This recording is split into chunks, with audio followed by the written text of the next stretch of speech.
Captain Jake Morrison stood on the bridge of the New Horizons, watching the stars drift past the main window.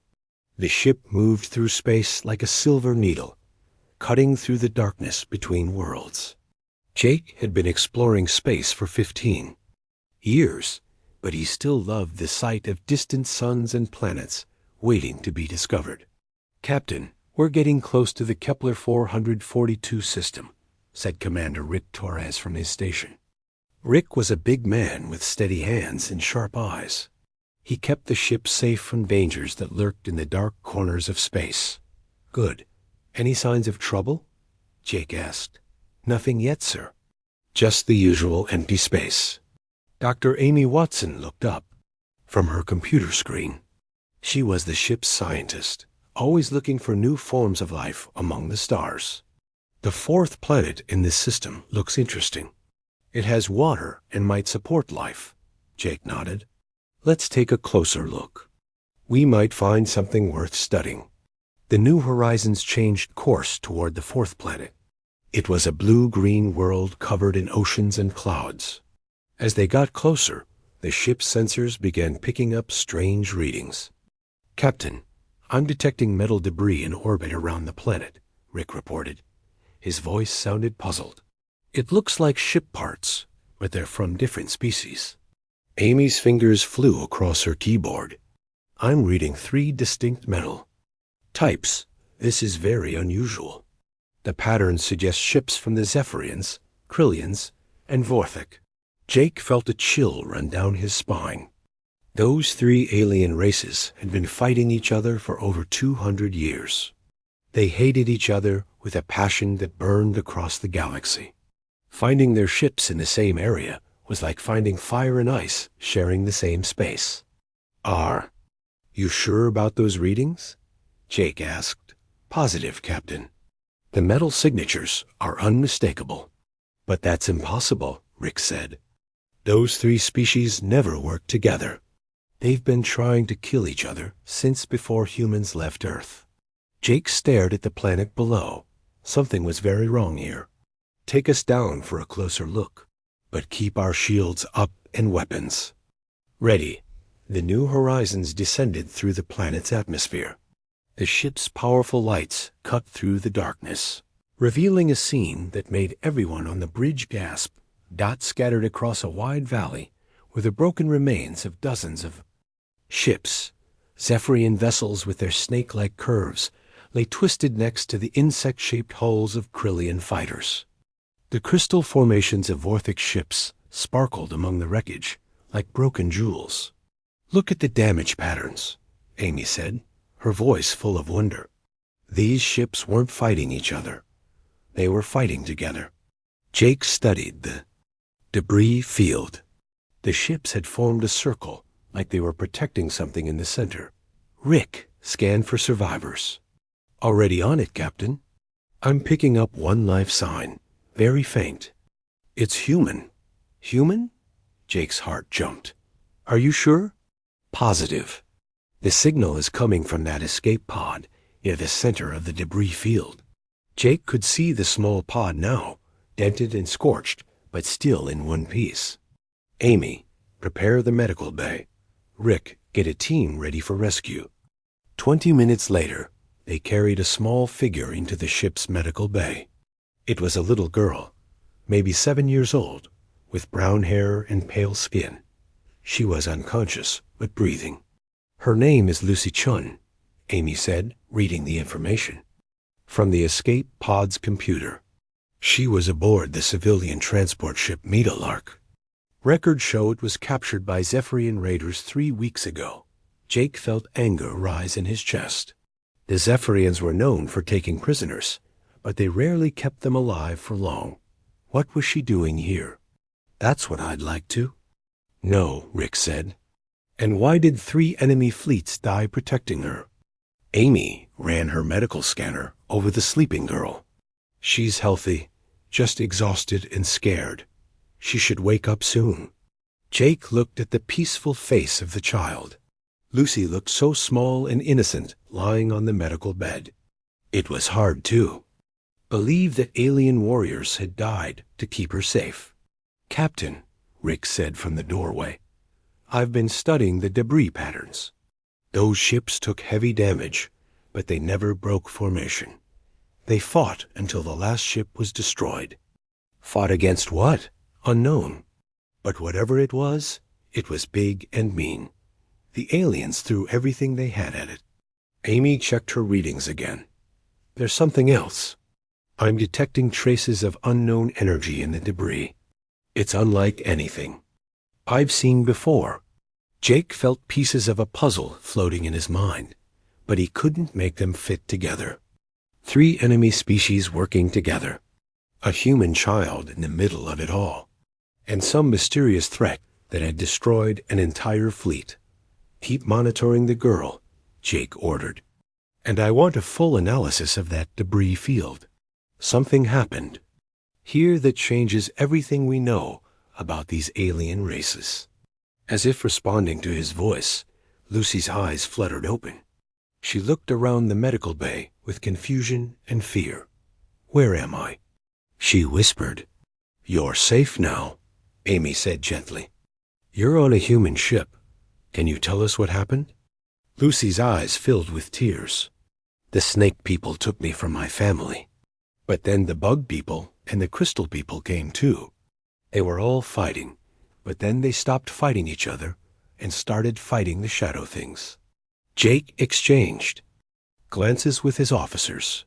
"Shadow things? The aliens protected you?" Amy asked softly. Lucy nodded. "They made a circle around me. They said I was too precious to lose. They said I reminded them of something they forgot long ago." The bridge fell silent. Jake felt the universe shift around him. Everything they thought they knew about alien behavior had just been turned upside down. "Get me a secure channel to Fleet Command," Jake ordered. "We need to report this immediately." As Rick moved to carry out the order, Jake looked down at Lucy. This little girl held the key to a mystery that could change the relationship between humans and aliens forever. But first, they had to figure out what that mystery was. Commander Rick Torres sat in his office, staring at files scattered across his desk. 3 days had passed since they rescued Lucy Chun, and he couldn't stop thinking about what she had told them. The idea that enemy aliens would protect a human child seemed impossible, but the evidence was right there in the debris field. Jake Morrison entered the office, carrying a cup of coffee and a worried expression. "Any luck with your research?" Rick rubbed his tired eyes. "More than I expected, and it's all confusing. I've been looking through military reports from the past 5 years. Jake, this isn't the first time something like this has happened." "What do you mean?" Rick picked up a data pad and began reading. "New Perth mining colony, 18 months ago. A joint Krillian and Vorthic raiding party attacked the settlement. They were winning easily until they reached the community center, where 32 children were hiding. Then something strange happened. Go on." "The 2 alien forces stopped fighting the colonists and started fighting each other. But witnesses say it wasn't normal combat. They were fighting to protect the children, not to capture them." Jake sat down heavily in the chair across from Rick. "That doesn't make sense. The Krillians and Vorthic hate each other almost as much as they hate humans. It gets stranger. I found 16 more incidents like this. Every time, the pattern is the same. Alien forces encounter human children, and suddenly their priorities change completely." Rick pulled up another file. "Here's one from the Tau Ceti system. A Zephyrian patrol ship captured a civilian transport. They were about to destroy it when they discovered 12 children on board. Instead of killing them, the Zephyrians sent out a distress call asking for help. Help from who? Anyone who would listen. A Krillian ship answered the call. Instead of attacking each other, they worked together to get the children to safety." Jake shook his head. "This is crazy. These species have been at war for centuries. They don't just stop fighting because children are around. There's more," Rick continued. "I contacted Jake Sullivan, a former prisoner of war who was on New Perth during the attack. He's agreed to meet with Dr. Watson to share what he saw. Later that afternoon, Amy Watson sat across from Jake Sullivan in the ship's conference room. Sullivan was a thin man with gray hair and haunted eyes. He had spent 6 months as a prisoner of the Krillians before escaping. "Tell me about the day of the attack," Amy said gently. Sullivan's hands shook slightly as he spoke. It was a normal morning. "I was working in the mines when the alarm went off. Krillian ships were dropping out of hyperspace, and Vorthic vessels were right behind them." "Were they working together?" "No, not at first. They were shooting at each other as much as they were shooting at us. The whole colony was in chaos. We were trying to evacuate when the shooting stopped." Amy leaned forward. "It just stopped? Like someone had flipped a switch." "I was hiding behind some equipment when I saw the strangest thing. A group of Krillian soldiers and Vorthic warriors were standing together, not fighting. They were looking at something." "What were they looking at?" Sullivan's voice dropped to a whisper. "The daycare center. There were 23 children inside, ages 3 to 8. The aliens just stood there staring at the building like they'd never seen anything like it before." Amy felt her heart race. "What happened next?" "The most incredible thing I've ever seen. The Krillians and Vorthic started working together. They formed a defensive line around the daycare center. When more alien ships arrived and tried to attack the building, the soldiers on the ground fought them off. They protected the children with their lives. I watched Krillian soldiers take plasma blasts meant for human kids. I saw Vorthic warriors use their own bodies as shields. 7 aliens died protecting those children." Amy sat back in her chair, trying to process what she had heard. What did the children do during all this? That's the strangest part. They weren't screaming or crying like you'd expect. They were calm, almost peaceful. Some of them were even talking to the aliens through the windows. Talking to them? The aliens seemed to understand them somehow. Not the words, but something else. The way they moved, the way they looked at the children. ... It was like they were seeing something beautiful for the first time. After Sullivan left, Amy found Jake in his ready room. "We need to talk to Fleet. Command immediately. This is bigger than we thought." Jake looked up from his reports. "I just got off a secure channel with Admiral Kate Rodriguez. She's been tracking similar incidents across all human colonies. The pattern is spreading." "Spreading how?" "More alien forces are responding this way. It's not just the big 3 species anymore. Even the smaller alien groups are showing the same behavior when they encounter human children." Amy paced around the small room.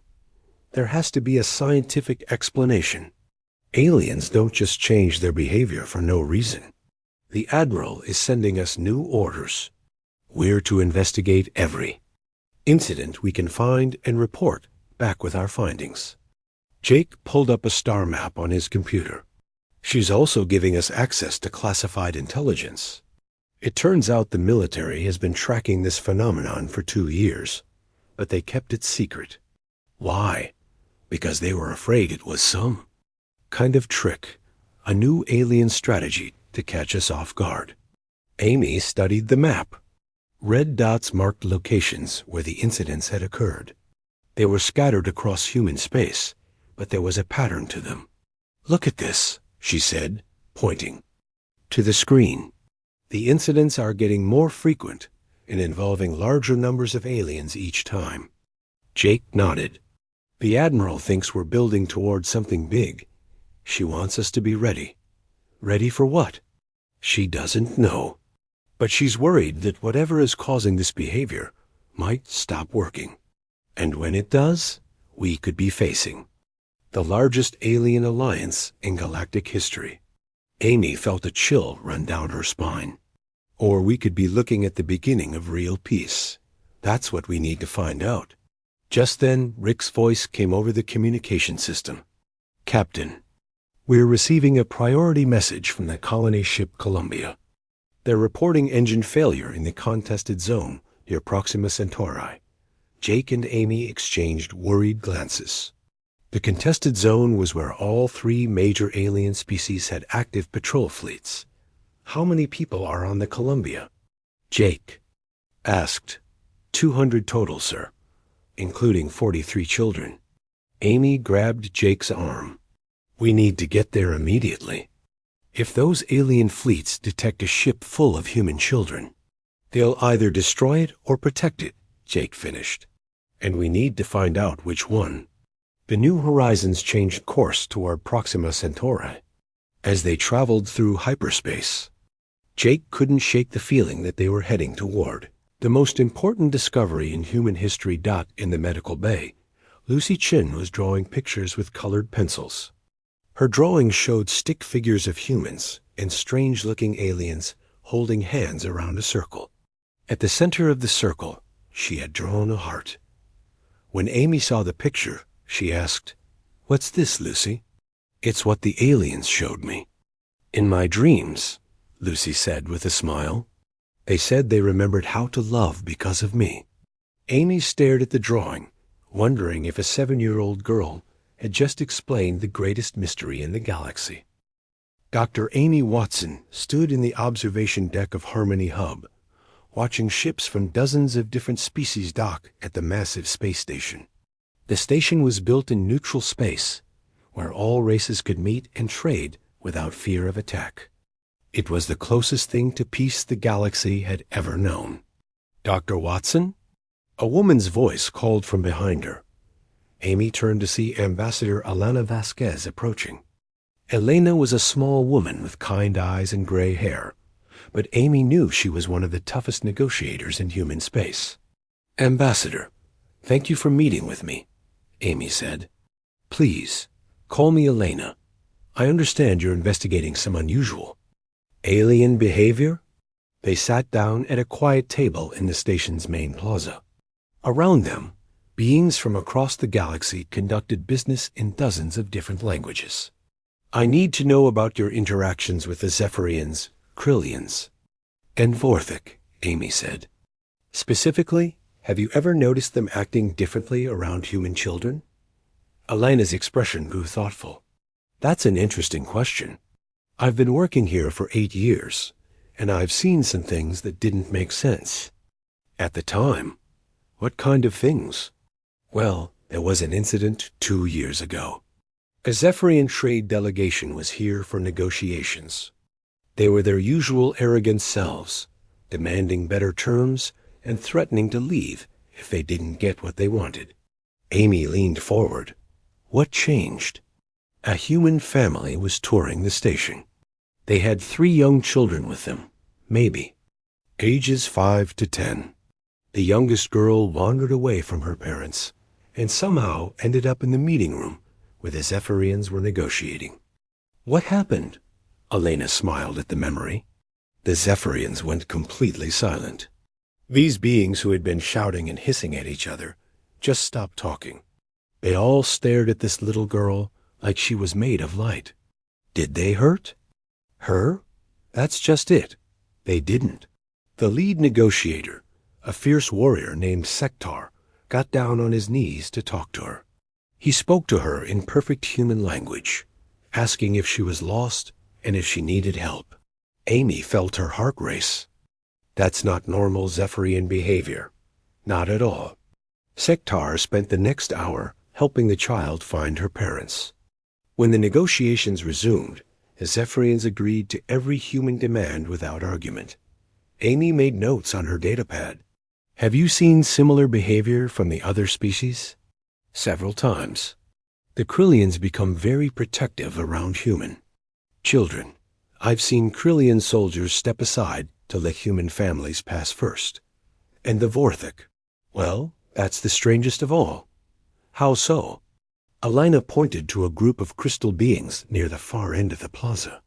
"The Vorthik don't usually show emotion. They're logical, mathematical creatures. But I've seen them create beautiful crystal formations as gifts for human children." "Gifts?" Small sculptures, musical instruments, even toys. They don't make art for anyone else, not even their own kind. Amy spent the rest of the day interviewing other diplomats and traders. The stories were all similar.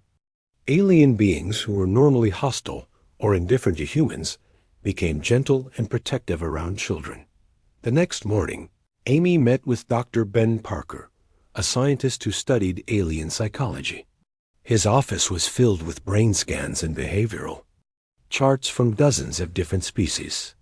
"I've been working on this puzzle for 3 years," Ben said, pulling up a holographic display. "These are brain scans of aliens who have interacted with human children." The display showed colorful patterns of neural activity. "What am I looking at?" "This is a Zephyrian brain during normal activity." Ben pointed to a scan with sharp, aggressive patterns. "And this is the same brain after spending time with a human child." The second scan was completely different. The harsh patterns had been replaced by gentle, flowing waves of activity. "It's like their entire brain changes," Amy whispered. "Exactly." The areas associated with aggression and territorial behavior shut down. Meanwhile, regions linked to protection and care light up like fireworks. Ben pulled up more scans. The effect happens in all 3 species, but in different ways. Krillians show increased activity in their collective consciousness areas. Vorthic display enhanced creativity and emotional centers. "How is this possible?" "I have a theory, but you might think it's crazy." Amy smiled. "After what I've seen this week, I'm ready for crazy." Ben activated another holographic display. This one showed the evolutionary history of the 3 alien species. "Look at this. Millions of years ago, all 3 species had extended childhood periods, just like humans do today. Had war changed them? The Zephyrians evolved rapid maturation to replace soldiers quickly. The Krillians developed hive mind birth to create instant warriors.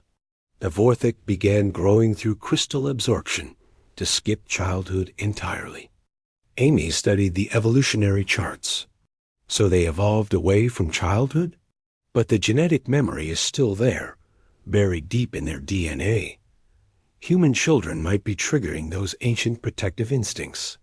Suddenly, alarms began blaring throughout the station. Amy and Ben ran to the nearest window and saw ships dropping out of hyperspace.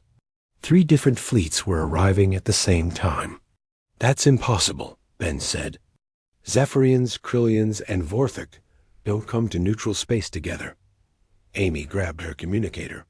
"Jake, are you seeing this?" Jake's voice crackled through the device. "We're tracking it from the New Horizons. All 3 fleets are moving toward the same location." "Where?" "The research station Echo Base. They've sent out a distress call. Their life support is failing, and they have 32 children on board." Amy felt the pieces clicking together in her mind. The aliens aren't here to fight. They're here to help. Through the station's windows, they watched as the 3 fleets approached Echo Base. Instead of forming battle lines, the ships created a protective formation around the damaged station. "Ben, we need to get out there. This could be our chance to study the phenomenon up close." "Are you crazy? 3 alien fleets in one place? That's a war waiting to happen." "No," Amy said, watching the ships work together to evacuate the station. "That's evolution in reverse. They're remembering what they used to be." Amy contacted Jake on the New Horizons.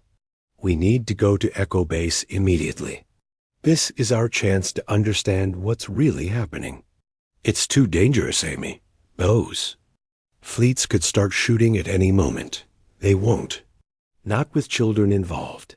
Trust me on this." As the New Horizons prepared to leave Harmony Hub, Amy looked back at the station where so many different species lived and worked together. She realized that what they were witnessing wasn't just about protecting human children. It was about remembering what all species had lost in their rush to become better warriors. The aliens weren't just protecting human children. They were protecting their own forgotten innocence. "Jake," she said over the communicator, "I think we're about to witness the birth of something new. Not just peace, but a return to what these species were before war changed them." "What do you mean?" Amy watched the alien fleets working together, in perfect harmony. "I think human children are teaching the galaxy how to be young again." The New Horizons jumped to hyperspace, racing toward what might be the most important moment in galactic history. Behind them, the three alien fleets continued their rescue operation. Ancient enemies working as one to save 32 human children they had never met. Dot in her cabin, Lucy Chun was drawing again. This time, her picture showed dozens of different alien species standing in a circle, all holding hands. In the center, human children played and laughed while their alien protectors watched with wonder. "What's this one about?" Amy asked when she saw the drawing. "It's tomorrow," Lucy said simply, "when everyone remembers how to be a family." Amy looked at the drawing and felt hope bloom in her chest. Maybe a 7-year-old girl really could change the galaxy. Dr. Amy Watson stared at the ancient text displayed on her computer screen. The symbols were unlike anything she had ever seen before, flowing and curved like water frozen in time. She was aboard the New Horizons, which was now docked at Echo Base while the rescue operation continued around them. "Dr. Sam Foster, are you sure about this translation?" Amy asked the linguist who had been working on the Vorthic documents for the past 6 hours. Sam rubbed his tired eyes and nodded. "As sure as I can be with a language that's 10 million years old. These aren't just records, Amy. They're memories." Jake Morrison entered the research lab where Amy and Sam were working. "The evacuation is almost complete. All 32 children are safe, and the alien fleets are still working together like they've been whole eyes for centuries." "Jake, you need to see this," Amy said, pointing to the translated text on the screen.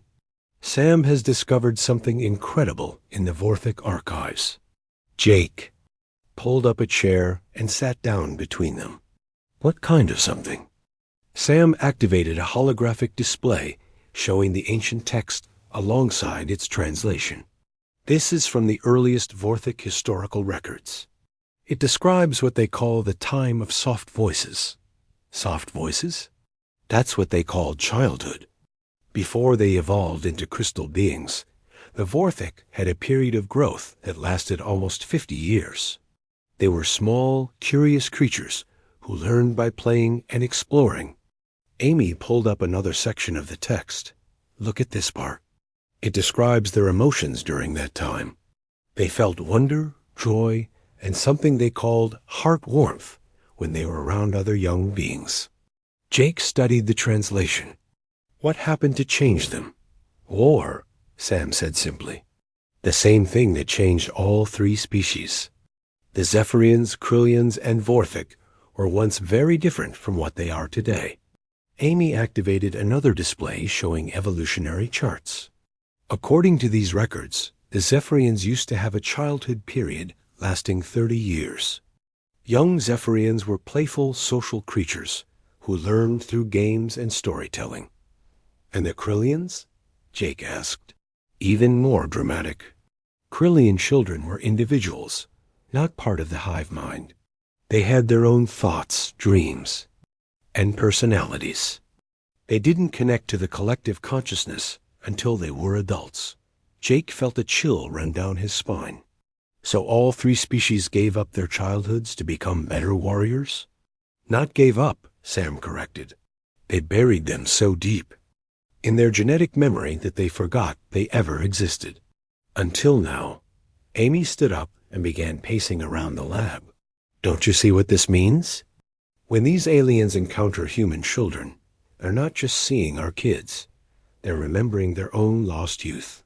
"But why human children specifically?" Jake asked. "What makes them so special?" Sam pulled up a biochemical analysis on his screen. Human children emit a unique combination of chemicals, pheromones, and even electromagnetic fields. But it's not just biological. What else is there? It's behavioral. The way human children move, the sounds they make, their curiosity and playfulness. It matches patterns from the aliens' own evolutionary past. Amy stopped pacing and looked at Jake. Human children are like a key that unlocks genetic memories. These species have been suppressing for millions of years. Jake's communicator beeped. Captain, this is Rick Torres. We're getting reports from across the galaxy. The phenomenon is spreading faster than ever before. What do you mean? 3 more incidents in the past hour. Alien fleets are abandoning military operations whenever they detect human children in the area. Fleet Command is calling it the Child Protocol, an automatic response that overrides all other alien priorities. Amy grabbed Jake's arm. We need to get to the Columbia before it's too late. The Columbia? A colony ship that was stranded in the contested zone. Remember? They have 43 children on board, and they're right in the middle of where? All 3 alien powers have their largest fleets. Jake stood up quickly. How long until we can reach them? 6 hours at maximum hyperspace, Sam said, checking the navigation charts. Then we need to leave now. If 3 entire battle fleets encounter that many human children at once, it could either be the greatest rescue in galactic history or the start of the biggest war we've ever seen. Amy finished. The New Horizons left Echo Base and jumped to hyperspace, racing toward the Columbia. As they traveled, Amy continued studying the ancient texts with growing excitement. Jake, there's something else in these records, she said, calling him to the research lab. The Vorthic texts mention something they call the Great Awakening. What's that? A prophecy of sorts. It says that one day the soft voices would return and remind all species of what they had lost. The awakening would begin when the Star Children, that's what they called humans, brought their young ones to the galaxy. Jake felt his heart racing. Are you saying the aliens have been waiting for this?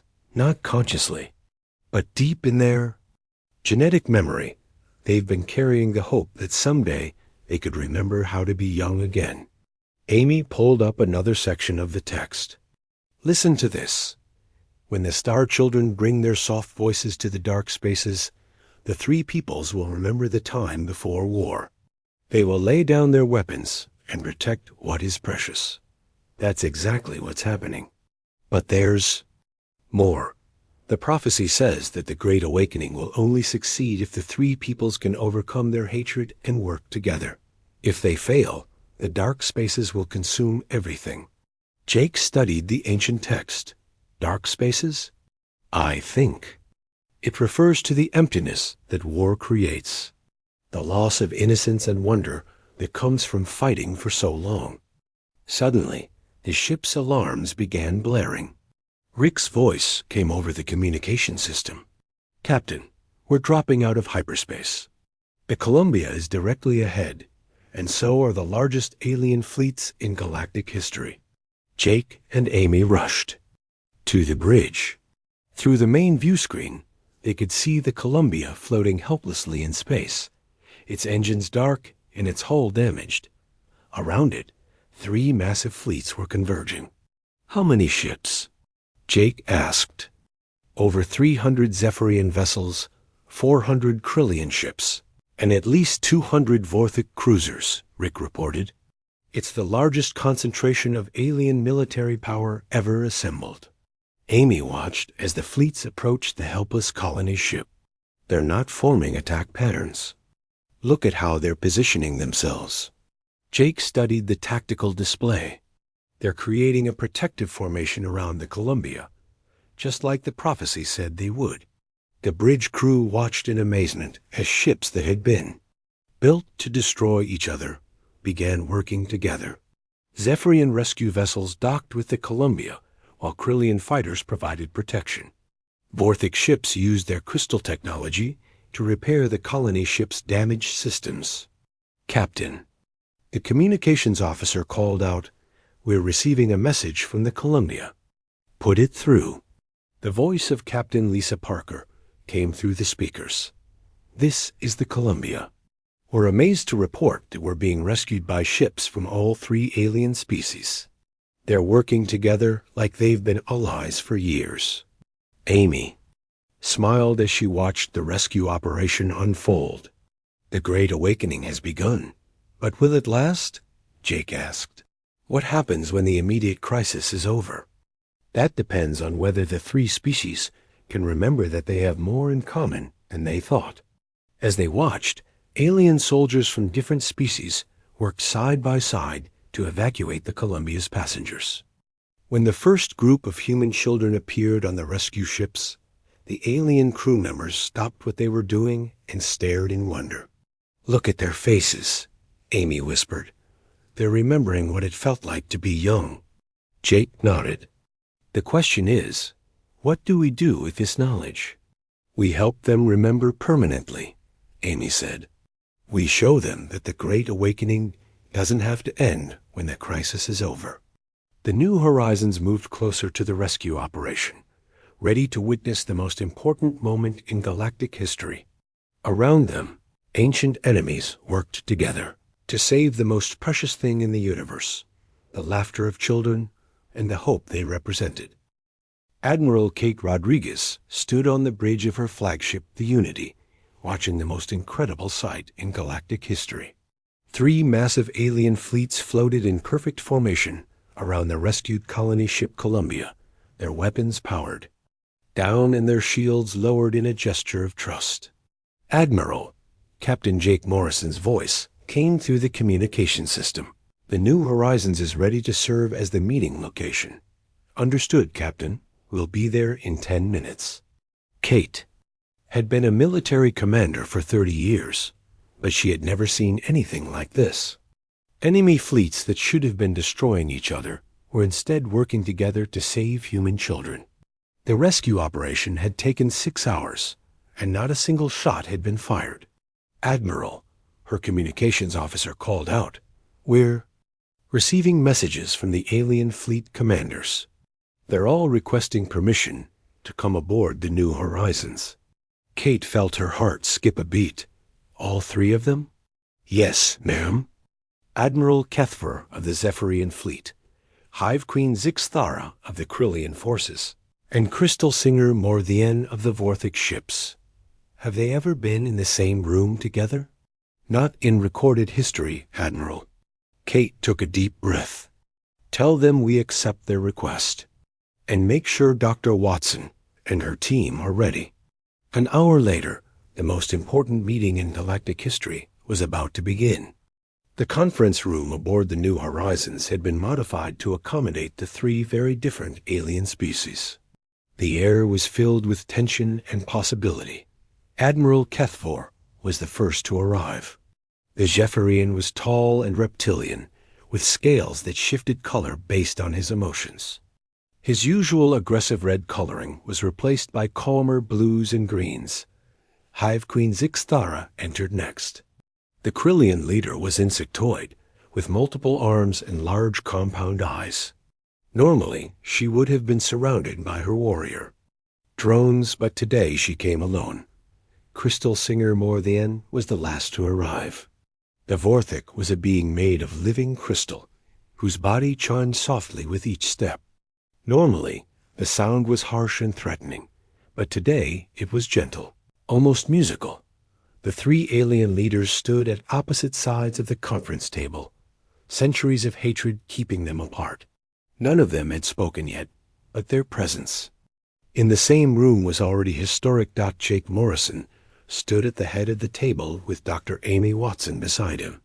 Between them sat Lucy Chun, the 7-year-old girl whose rescue had started everything. She was drawing with colored pencils, completely unaware that she was the most important person in the galaxy. "Thank you all for coming," Jake began. "What happened today has never occurred before in galactic history." Admiral Kethfor's scales shifted to a thoughtful purple. "Captain Morrison, we did not come here to make speeches. We came because of her." He nodded toward Lucy. Hive Queen Zixthara's compound eyes focused on the child. The small one carries something we have forgotten. When we saw the children in danger, our minds became ... quiet. Crystal Singer Morthian chimed softly. The noise of war stopped. For the first time in millions of cycles, we heard the old songs. Amy stepped forward. We've discovered why this happens. Your species all had childhoods once, long before the wars began. Human children trigger memories buried in your genetic code. Impossible, Kethver hissed, but his scales had turned curious. Yellow. The Zephyrian people have always been warriors. Amy activated a holographic display showing the ancient Vorthic texts. These are your own records, Admiral. They describe a time when young Zephyrians played games and told stories instead of fighting. Zixthara moved closer to the display. The Krillian collective has no memory of individual consciousness. Because your species evolved away from it, Amy explained. But the capacity is still there. That's why you felt peaceful around the children. They reminded you of what individual thought feels like. Morthian's crystal body rang like a bell. The soft voices. The old songs speak of them. Lucy looked up from her drawing. Why are you all so sad? The three alien leaders turned to stare at her. Coming from a child, the question was simple and direct. We are not sad, small one, Kethver said gently. We are ... confused. You look sad to me, Lucy said. My mommy says when people are sad, they need hugs. Jake started to step forward, but Amy held him back. This was exactly what needed to happen. Lucy stood up and walked over to Admiral Kethver. Without fear, she reached up and touched his scaled hand. Does this help? Kethver's entire body went rigid. His scales shifted through every color in the spectrum before settling on a soft, warm gold that none of the humans had ever seen before. I remember, he whispered, playing in the sun pools, learning to swim before learning to fight. The feeling of wonder when seeing new things for the first time. Lucy moved to Zixthara next. The Krillian queen knelt down so the child could reach her. When Lucy touched her chitinous forehead, Zixthara's compound eyes began to glow. Individual thoughts, she said in amazement. I can feel my own mind separate from the collective. Is this what it was like to be young? Finally, Lucy approached Morthian. The crystal being's body was warm to the touch, and when the child placed her small hand on his surface, the Vodit began to sing. It was the most beautiful sound any of them had ever heard. The song of growth, Morthian chimed. The melody of learning. I had forgotten we once sang for joy instead of war. Lucy stepped back and smiled at all three alien leaders. See? You're not sad anymore. Admiral Rodriguez, who had been watching, silently stepped forward. What happens now? Can this feeling last, or will you go back to fighting when the children are gone? The three alien leaders looked at each other, really seeing their ancient enemies for the first time in centuries. We have been fighting so long, we forgot why we started, Kethver said slowly. The collective remembers only war, Zixthara added. But now I remember that we once created beautiful things. Morthian's song grew stronger. The crystals sing of a time before the dark silence, when all voices joined in harmony. Amy pulled up another holographic display. We found something else in the ancient texts. A prophecy about the Great Awakening. It says that when the three peoples remember their soft voices, they will create something new together. What kind of something? Jake asked. A new way of living. Not as warriors, but as guardians. Lucy held up her latest drawing. It showed the three alien species working together, but instead of protecting human children, they were protecting young aliens too. Little Zephyrians, individual Krillians, and small crystal beings all played together in the picture. What if you could have children again? Amy asked. What if you could remember how to be young? The three leaders stared at the drawing with wonder. Is such a thing possible? Kethver asked. With cooperation, maybe. Your species evolved away, from childhood to survive war. But if there was no more war, the collective could allow individual growth, Zixthara said thoughtfully. The crystals could sing new songs of learning, Morthian added. Admiral Rodriguez stepped forward. Are you saying you want to make peace? More than peace, Kethvar replied, his scales now a bright, hopeful silver. We want to make a future. Over the next several hours, the most important treaty in galactic history took shape. It wasn't just a peace agreement. It was a promise to rediscover what all their species had lost. The Harmony Accords established several key principles. First, any military action would stop immediately when human children were present. Second, the three species would work together to study their own evolutionary past. Third, they would begin experimenting with allowing their young to develop naturally, instead of being forced into military roles. Most importantly, they created the Child Protection Protocol. Any ship carrying human children would be considered neutral territory, protected by all three species. Jake signed the treaty on behalf of humanity, followed by the three alien leaders. As they finished, Lucy Chun began to clap, and soon everyone in the room was applauding. What do we do now? Zixthara asked. Amy smiled. Now we learn together. We study how to bring back childhood to your species. We teach each other what we've forgotten. And we protect what's most precious, Kethver added, looking at Lucy. Morthian's his crystal body chimed in harmony. The soft voices will sing again. 6 months later, Dr. Amy Watson stood in her new laboratory aboard the first joint human-alien research station. Through the windows, she could see children of all species playing together in the station's gardens. Young Zephyrians splashed in pools alongside human kids. Individual Krillian children, free from the hive mind, built sand castles with their new friends. Small Vorthic crystals chimed happy songs while they learned to grow through play instead. Of absorption. Lucy Chun, now 8 years old, had become the galaxy's first child ambassador. She spent her days helping alien children remember how to be young while teaching them that different didn't mean dangerous.